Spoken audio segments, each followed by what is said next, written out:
people had concessions when they didn't need it.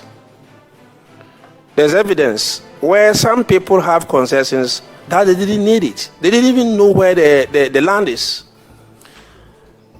And so we have reviewed the small-scale licenses, like I said earlier on. About 1,200, close to 1,300 licenses were revealed. And when we reviewed them, about 907 irregularities or infractions were identified. We further checked and realized that some were administrative in nature. And so those that were administrative in nature, we asked Minerals Commission to resolve them themselves, which they did. But as I speak to you, just last week, about 278 small-scale mining licenses were revoked. They were revoked because we found that a lot of irregularities that you cannot even resolve were the reasons why we have to revoke them. For instance, if you were to go through the process of getting a small-scale license, you go into a software called MCAST, where you put your application. Where you are going to do this mining, the community will have to be involved. And so the officer there will have to write a report. And in that report, the officer is supposed to recommend whether to give that concession or not.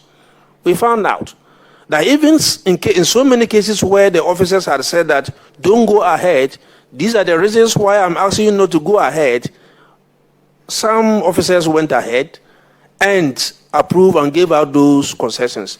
We have revoked them, and we challenge them to take us to court. Again, there were instances where a concession is so close to a community.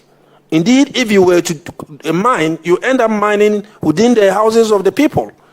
And so the officers professionally recommended that do not give out these concessions. They were given. And so we have revoked them.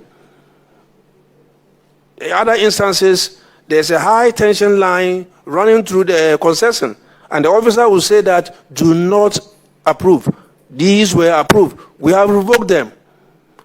There were instances where the chiefs will sit in their palaces, and then somebody will walk to them and on their face will just fly a certificate. I've received a letter from Minerals Commission to come and mine, when the owners of the land were not consulted. And that's not what the law says. The law says that you must involve them, you must consult them. Now we have received quite a number of petitions from chiefs when we took over, and so those were also investigated, and they were part of those that we revoked. So what we are saying is that we will sanitize the system and let people who really want to mine come and take those concessions in mind. We have evidence where you have people who have come for concessions and now went around looking for people to sell it to. That is not what we are asking for.